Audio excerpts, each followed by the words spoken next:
Hello, everyone, and welcome to Mortgage Pro Talk. This is Deep Dive, where every week I dive deep with mortgage professionals and leaders discussing their journey to where they are now and what they've learned along the way.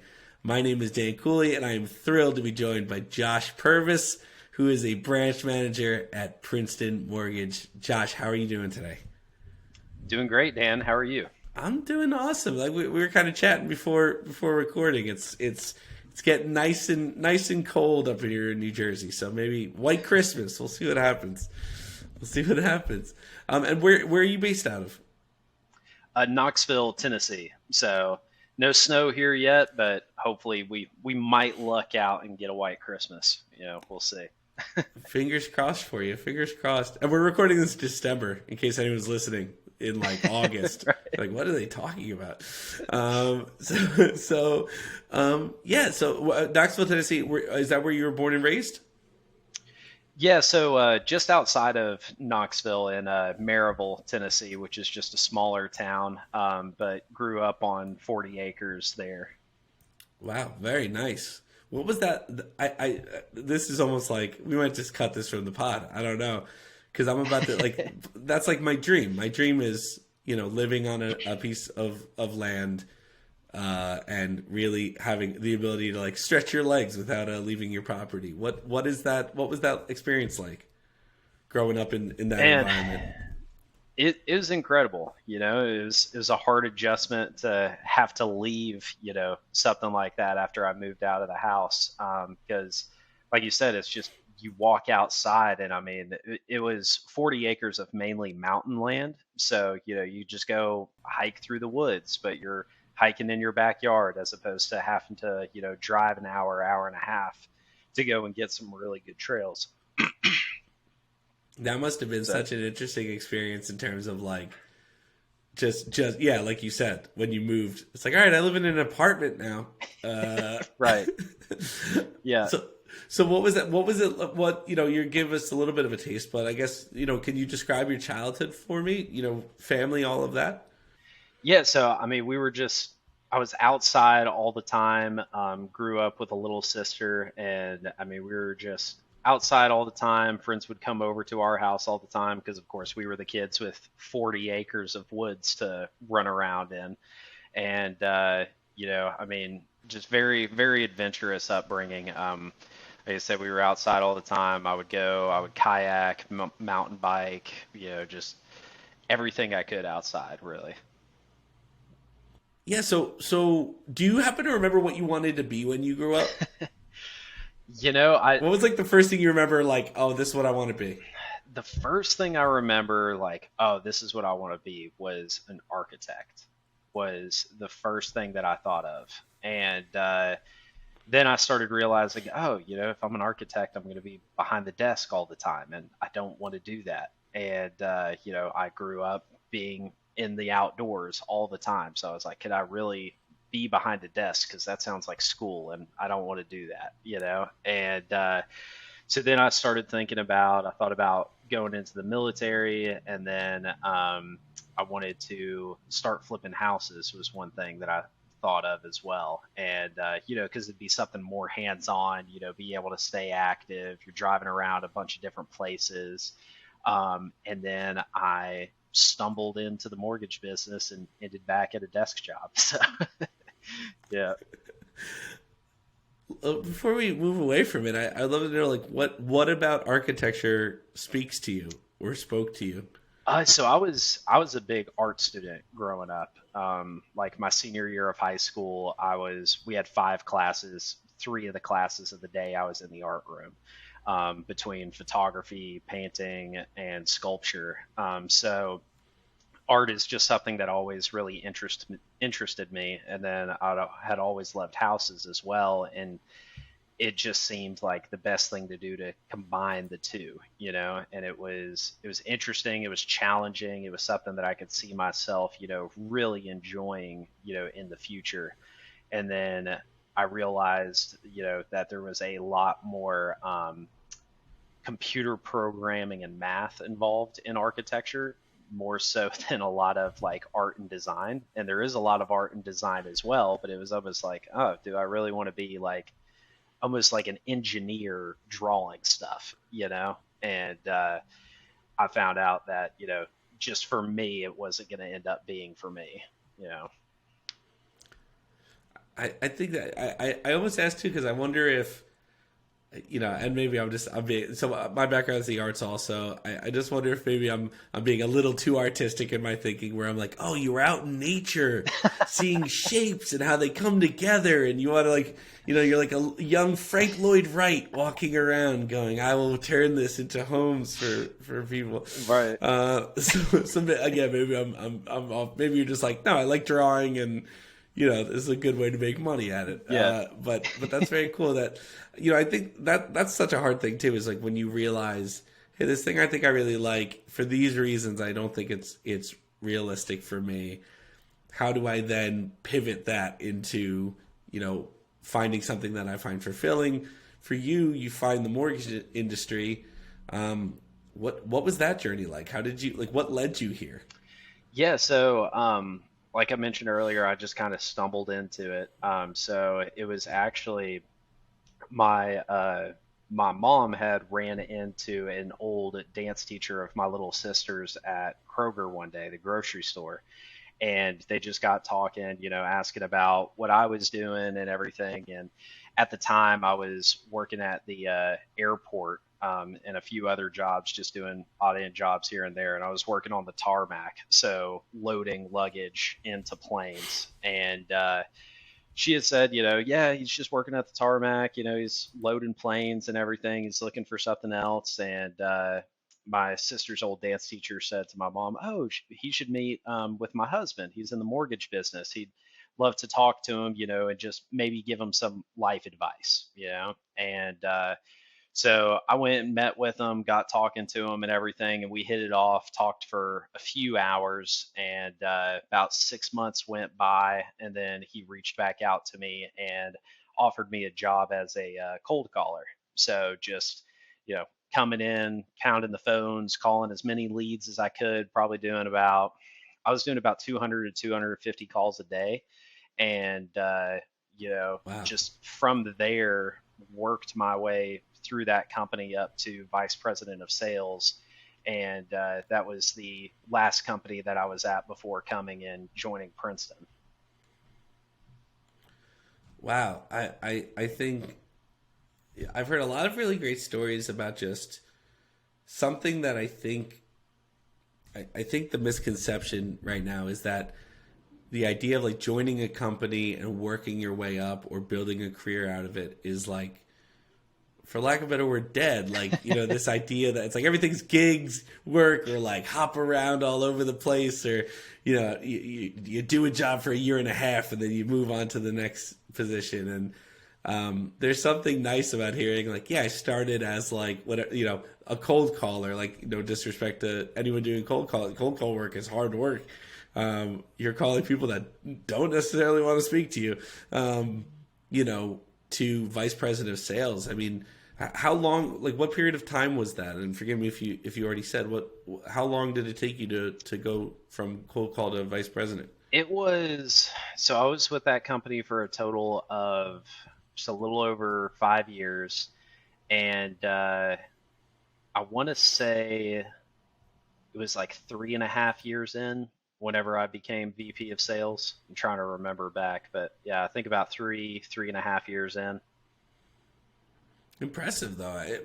What do you think about, what speaks to you about sales? Like, what is it about sales that you think you're good at? Like, what about you Yeah, connects with sales? people. So, I mean, I've always looked at really it's a service industry, right? So, I mean, you have some slick salespeople, but then they get the bad rep as the, snake oil salesman. At the end of the day, a great salesman is just really good at service. So for me, it was focused on the side and the connection with people, at first with leads and then turning those leads into referrals in the future. But then as I branched out from that to then meet up with real estate agents and everything, is that you're focusing more on the aspect of the relationship and the service as opposed to, oh, I'm a salesman. I really look at it like I'm a servant of the client and the agents that I work with. I think that's so smart. I was actually speaking with Mark Gordon, who's the, I know but who's the chief revenue officer at Princeton. And we were talking, I kind of brought up that same thing of like, salespeople have this bad rap, right? Like where it's just like, like you said, the slick, kind of sleaze. Yeah, like, with the will slick sell back you hair, anything, the like, goatee, yeah, toothpick in his mouth, yeah, flipping a coin. I don't mind. I might have gone too far, but that's the image I think that a lot of people have. And you just made a great point that like those times are sort of, it's so much harder to be that person now Mm-hmm. than in the 50s or like pre-internet, everyone being connected. Like it takes all of 12 seconds for me to know like everything about you that is out there online, right? Like if you're trying to sell me something, I can find you and what people are saying about you and everything else. And so, his point was you really have to believe in the product, and you, like you said, you really have to believe in service and in helping people. Would you agree with that part of it, that the actual helping people is a big part of what you do? Yeah, for sure. Because it comes from, a lot of helping people comes from the education side in the mortgage business. So, if you're comparing companies to companies, or a client is talking to you and somebody else, a lot of what they're going to take away from that is the information and the education that you bring to the table, and what you're doing by providing that education to the client as far as different loan programs, different payments, buying down the interest rate, not buying down the interest rate, time to recoup costs, things like that. Is you're really providing the service and the help to that client to make an educated decision for their future, as to where, if you're just coming in and saying like, oh, my rate is 3.25, take it or leave it, I need to move on to the next call, like you're not helping them really at the end of the day, because then what goes and happens whenever they buy their second home is they still don't know what happened during the mortgage process. All they knew is, oh, I called somebody and they told me to sign a bunch of paperwork and send in a bunch of docs and I got a house. So it's providing that level of service of, educating people and educating them on the product. And like for us, what Princeton Mortgage has to offer, just really helps them as a whole, through the transaction. What would you say the from your experience the biggest mistake, younger or less experienced, I guess age doesn't necessarily matter, right? Less experienced salespeople make, in their careers in general? Not communicating enough is, I feel like, the number one in the mortgage industry. Definitely right now, but probably since the beginning of mortgages, that's been the number one mistake that people will have. Because what I see a lot from, even deals that like I'll take over or steal, or like as I'm training new loan officers in, is, wanting to put off the bad news until later, as opposed to, calling the client and calling the agents as soon as something comes up, so that you can talk through it and then game plan for the solution and then keep them involved as you solve the problem. A lot of people will say, oh, well, I'm just going to fix it, and they'll never know.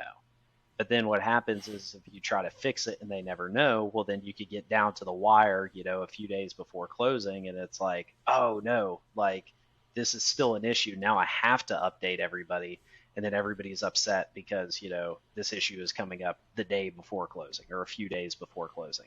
As to where, if you would have just communicated throughout the entire process, I mean, people would understand more than likely. You're able to work through it, you're keeping them informed. So, just communicate, communicate, communicate, communicate. Such great advice, and I think that also, in some ways, over communication Yeah. or just like a lot of communication is the tool by which you're really gaining trust, right? Like, so Right. it's about, I think a lot of times, I've talked before on here that, my background is going from like, digital freelancer to, very small business owner and having to learn sales and learn and just kind of do it on my own. And that is the biggest thing that I've learned, is that you just have to be the most honest that you possibly can be, the most transparent you possibly can be. And like you said, be the first. Like, if something went wrong, they want to hear it from you, right? Not like, oh my God, I just realized that you knew about that. Like, Right. they need to hear from you. Like, listen, so here's what happened. Here's where responsibility lies, if there even is. Sometimes things just happen. And here's what I can do to help, or what I've done, or what I'm going to do. Or there's nothing I can do, and now we need to face that reality. But Right. I think that it's all about that, like, trust, and I could totally see that, especially someone that's had experience. Like, well, I don't want them to think I don't know what I'm doing. I don't want them to think I messed up, or I don't want them to know I messed up. And it's like, I think you just got to own it, Yeah. Oh, for sure. And in terms of, like, one of the biggest things that I've come to learn, and because in some ways this podcast is almost like my journey into the mortgage industry, right? As I continue to learn more and more and more. And I think that one of the things that surprised me the most, and I don't think it should have, is just how much the loan originators, loan officers care about their clients. Like, and not in a dollars and cents kind of way. Like, I've heard so many, especially just in private one-on-ones, or hearing you talk, a group of you talking during different moments, where it's like, you really are, like, all in on trying to help your clients get what they need to be able to, buy a home, or get in a better financial situation, whether it's a refi or whatever. Can you tell me a little bit about that? Like, why is it so personal, I guess, for you? Yeah, I think the big reason why it's so personal is because a lot of loan officers realize, this is the biggest financial decision most people are going to make in their life, is purchasing a house and the finances behind that house. And really, at the end of the day, 90, this isn't a real stat, so don't quote me on it, but probably more than 95% of people need a mortgage to buy a house. They don't have 200, 300, $400,000 in cash laying around to go out and buy a house. So really, in order for real estate to happen, you need a good loan officer, and you need somebody to give you a mortgage in order to purchase that house. So, we realize that, in order for the client to get the house and be able to set their family up for success and to make a smart financial decision for themselves, it's our responsibility to, give them that loan, but then also to educate them through the process to make sure that they're set up for their future. I that has been one of the I guess, most touching things about seeing this, is just like we were saying, like, how personally we take it, but the why, right? And I've asked a number of people within this industry, like, what's your why? And more often than not, it's what you just said. It's like, I'm helping people have a home. I'm helping people, get out of. I was speaking with Lisa Sullivan, who's another loan originator, and she's like, I'm helping some people get out of debt they never thought they were going to get out of, like when she's helping someone with a cash out refi, for instance, and so and that's life changing. Like, that's just that lack of that stress going away. Could put years on somebody's life, and to think of it in that regard, I think is makes it more of a calling in a lot of ways than people think, right? Right. Do you see this as obviously you've built a life in this industry, but do you sort of see it that way? Like, is this what you envision doing with the rest of your life, I guess? So coming into the industry, no, I would have never thought that, this was going to be my career, and, this is what I'm going to build a life out of. But now, being in the industry for a number of years and seeing what all goes into a mortgage and how much you're actually helping people, I mean, really, there's very few other careers that you could have that are more fulfilling. And for me, it's now looking at it from the aspect of I want to help bring in and train new loan officers into the business to then also have them help people buy more houses. Because for me, I know I can only do so much, I can only go so far. So for me, it's about now, finding the loan officers who can also come into the industry like I did, and be able to learn about the industry. Because, growing up, everybody's like, oh, I'm going to be a doctor or a lawyer. Okay, well, why not be a loan officer? You're helping people too. And at the end of the day, in my opinion, it's a lot more fun, because you're being able to talk with people, build camaraderie, you're going out having relationships and everything. It's, there's a very fun aspect of the business as well, along with the fulfillment of the business of helping people get into houses. So yeah. And have you seen a lot? Like, do you feel like you're seeing more young people coming out of college? But I could say young people now because I have kids and I'm graying, so I'm allowed to call 22-year-olds young people. Do you think that you're seeing more people coming out of college getting into this industry? Like less like what have you noticed? So I haven't in my time in this business, I haven't seen a lot of people come into the business from, outside of the industry. It seems like the main focus of really all companies is, oh, let's recruit loan officers who are loan officers and have been loan officers for 10 years, and it's like, I get that aspect. I get why that's a good thing because, you're hiring an asset at that point. You're hiring somebody in who's already making the company money.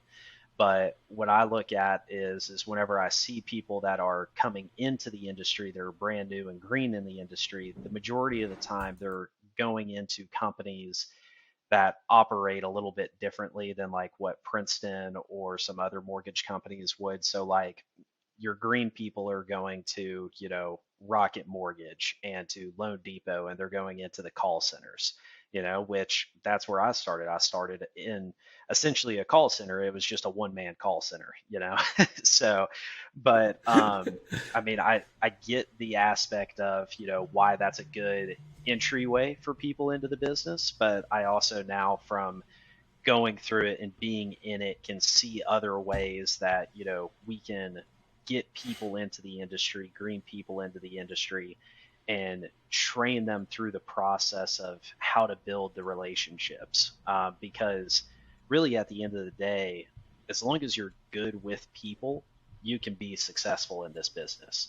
But people never think about, okay, how can I turn my relationships into referrals to then, get people into houses? They don't think about it in that aspect or in that kind of way.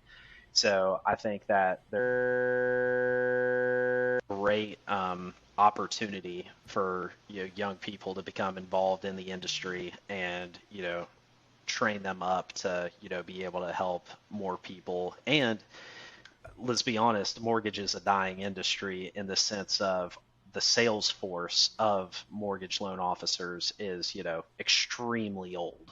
I mean, we're talking, I think the average age of a loan officer nationwide is still in their like mid to late 50s, so it's like they've still got a long way to go before retirement, but they can't be loan officers forever. So it's like we've got to find more people to come into the business. Otherwise, you're not going to have LOs closing loans anymore. It's going to be simply computers and everybody's going to have to go to Rocket Mortgage, so we want to, Right. continue to bring people in. And I think that would be taking the other company out of it for a minute. So not speaking about them Yeah. specifically, but I think if you do take the human element out of it, you really lose something. Right. In any service industry, and like you said right off the top, this is a service industry, right? And so I think I don't know. I maybe it was because of how I was raised or my parents, like my parents always had like a guy, right? Yeah. So it was like, oh, you need a plumber. Oh, you got to call my guy. Like, I Right. mean, my mom's still like that. Like, I'll be like, yeah, I know, I'm not upset. I just got a leak in the dishwasher. Oh, I know. Yeah. You got to call Jeff. Jeff's the guy. He'll come. He'll come. Jeff just does everything. Like, he'll come, and so. I think there's something about that, like, those relationships and the trust, and there's something very familiar and normal about that. Yeah. And so I like that we're normalizing that too. I like you said right off the bat. I think sales people get a bad rap. I think a lot of times people in the mortgage industry, I've noticed, seem to get a bad rap a little bit. And I think you have really good people just trying to help people. Yeah. So I have one last question for you, Josh, and then I don't want to take up too much of your time. I really appreciate it, and the listener doesn't know all the technical difficulties and fun things that we had to put up with. But I wanted to ask you, for people, I guess it struck me when you brought up, you're working at the airport, you have all these odd jobs, you're going around, not really sure what you want to do, don't really have a direction. And your mom runs into somebody at a grocery store, and fast forward to here you are, and it's funny how that works, right? And how life is. What is the biggest piece of advice that you can give to someone in your same position, like right now, if they for some reason were listening to this? I would say listen to and consider all opportunities. Yeah, because for me, hearing about mortgages, it would have never been something that, I thought that I would have wanted to be involved in, let alone, fast forward 6 years in the future, have a very successful career in. It would have never crossed my mind. So, continue to build relationships in everything that you do, and then listen to all opportunities that come across, because you never know, when the right opportunity is going to come up, and you never know what's going to be a good fit, until you're there. Very well said. That's perfect. I completely agree with you, by the way. I do remember looking at my mom, like, right around college age, like, oh, I don't want to do, but, fill in the blank, whatever, job. And I think my feeling on that has changed. You never know what's going to lead to something that you really love and that you find fulfilling. Yeah. Josh, thank you so much for your time today. This has been an awesome interview. I really, really appreciate it. Yeah. Thanks for having me, Dan. I appreciate it. Of course, of course. So if you were licensed in Tennessee, so if anyone's listening in Tennessee and they're looking for a loan, for a refi, for like a nice walk on a 40 acres in the mountains, give Josh a call. So you can find Josh, and your Princeton Mortgage website is Josh, Josh, Purvis, Purvis.princetonmortgage.com. Where else can people find you, Josh? So they can find me on Facebook, Josh Maverick Purvis, and then also on LinkedIn, just Josh Purvis. So, but I'd love to connect. That's awesome. Well, you heard him. Really, honestly, like nice salt of the earth person. I highly recommend speaking with Josh. But I feel like you buried the lead on me, Josh. Your middle name is Maverick.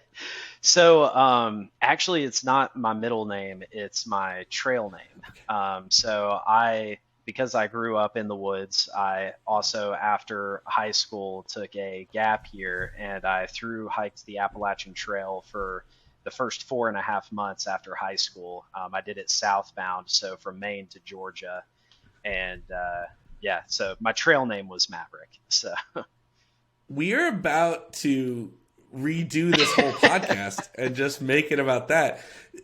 You're talking about one of my ultimate dreams, first of all. Yeah. That at this point I don't think I'll ever get to do until I'm like that old man doing it. Like just begrud, very gray, just like been on the trail for 3 years. He's just has a bum knee. I gotta take like 3 more minutes of your time. Oh yeah, what we're good. just what was that like? It was a crazy experience. I mean, it was the biggest thing that I found while I was doing the trail was that, I'm not as independent as what I believed I was at 19 years old. So, whenever I started hiking the trail, I did it solo, and I hiked solo for about 3 months of the journey. And after that, I was about to go crazy. I just needed people to hang out with, and I stumbled across a group of about 9 other southbound through hikers. They had the trail group name. Which that's the more rare. Yeah, yeah. That's the more rare way to go, Yeah, correct? yeah, So it's you got much lucky more finding rare. those people. Yeah, yeah, yeah. I mean, it was probably you see people every now and then that are other through hikers, but really the majority of people that you run into while you're going southbound is you're running into your weekend warriors who are out, just doing a stretch for the weekend. You run into day hikers, and then you'll run into some section hikers, so people that are doing like a week at a time of the trail here and there. But yeah, I stumbled across this group, and they had the trail name group of the Trail Kittens. So, and funny enough is on the Appalachian Trail, so you have trail journals at all of the shelters that hikers can stay at the way, which is just a composition notebook that hikers will write about their day in, but it's kind of your news source on the trail. So as I was hiking and I was reading through the trail journals and everything, I was seeing like this group all of a sudden pop up, a few weeks into my journey, and it was like, the Trail Kittens, who are these crazy people, and just like reading about everything that they were going through, what was happening. And since I was hiking alone and I had such a fast pace, I ended up catching up with them. And whenever I caught up with them and they said, "Oh yeah, we're the Trail Kittens," it was kind of like, running into a celebrity. And I was like, "What?" I was gonna say, you were like, I know you guys. So we ended up becoming great friends. We still have Facebook group chats and texting group chats that will go out, just staying in contact with each other. Now even, gosh, I think this is now 8 years since I've done the trail, and it just great group of people that I've met along the way, and hell of an experience. Josh, that is the coolest. I mean, you could totally. You should have aviator sunglasses that you're able to put on right now as you lean back. Like that is the coolest thing I've ever heard. I know people do it. Yeah. But I've never met someone that, like, I've met people like, oh, I have the trail. I'm like, really? They're like, yeah, I went like all through Georgia. Still impressive. Yeah. Amazing. But I'm like, no, you didn't do it then. Like, I want to talk to someone who did it. Yeah. Do you think you'll ever go north? I don't know. Have you thought about that? Or you're like, I got my fill? Man, I honestly haven't done a ton of hiking since because, yeah, it's like after 2,187 miles, it's like I'm not putting hiking shoes on again, and some people just stay on the trail and they hike forever. Like there's a friend of mine that I met along the way. His trail name was Crunchmaster, and if you've ever had Crunchmaster crackers, he was his friends sponsored him. It's a great cracker and everything, but he still continues to go. He goes and he works and he does enough work to like get enough money to go out and hit the trails again. And he's done the Appalachian Trail a bunch, PCT, CDT. So he stays out there. For me, I was like, man, I'm done hiking for a while. But yeah, kind of like how you said of, it's a dream of yours, but it's hard to think of a time that you'll be able to do it, before you're an old man is, same kind of thing with me is I did it at that transition period in life of, after graduating high school, going and doing it and taking the time. And really the majority of hikers that you'll see and that you'll meet are all doing it at a transition period in time. So you have your few transition periods of right after high school. I met a few others while I was doing it. And then the majority are transition period after college or like taking a gap year during college while they're trying to figure out, what major are they actually going to end up doing and like finally commit to, and then you also have people who are retired, and then every now and then you have people transition period, through jobs and careers. So it's for me, if I were to ever do it again, it would have to be a time, of course, where it would be a transition period. you know, and who knows, maybe one day, you know, one of my kids, whenever they come around, you know, will be like, oh, I want to hike the Appalachian Trail with dad. And, you know, maybe I'll do it with them then. But until that time, I'm going to That stay would focused on work. So, that would I could see that's the one, you know, knock on wood, there's not some big transition period in my life where I feel like I need to like leave society and go into the woods. right. But I've always found that fascinating, right? It's like a beautiful, there's something beautiful and like happy and sad and like I would love to read somehow just like here are the stories of every like person on the trail right now, right? Like because I think you're right. I think it is a transition. You know, I could see people grieving. I could see people, you know, there's a lot of reasons. I could see someone deciding I don't want to be around anybody or my life. I don't want to be around it. And so, you know, but I could see if my son is only 3.5 years old. He loves to hike though. And I know that sounds like I'm like, oh, like we used to go up to Vermont when he was 1 year old. So we have video of this. And at the time he seemed so big, right? So in my mind, it's like, oh yeah, he's so big, whatever. But he was 16 months old is exactly how old he was. 15 months old. And we were in Vermont, you know, hiking. I don't think it was Mansfield, but one, you know, somewhere on the path. Mm-hmm. And for like an hour, he's walking uphill. It's not bothering him. He's not whatever. And finally we're like, he's been walking for like a long time for uphill. Like I'm exhausted. I understand he's young. And so I pick him up and he starts like looking at me and crying, wanting to get back down. And I just put him in the hiking backpack, even though he's like flailing, whatever. And he like instantly asleep. Like he was like asleep on his feet, basically, just walking. Yeah.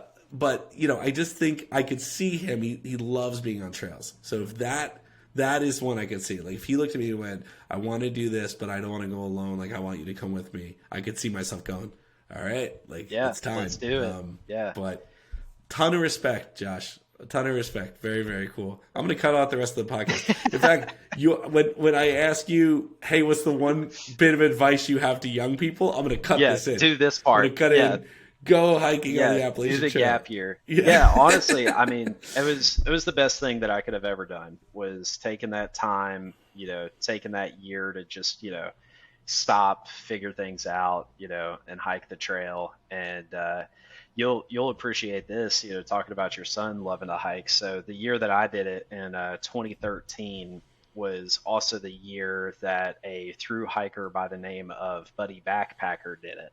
And I had the pleasure of getting to meet him and his parents. But Buddy Backpacker was 5 years old whenever he thru hiked the Appalachian Trail.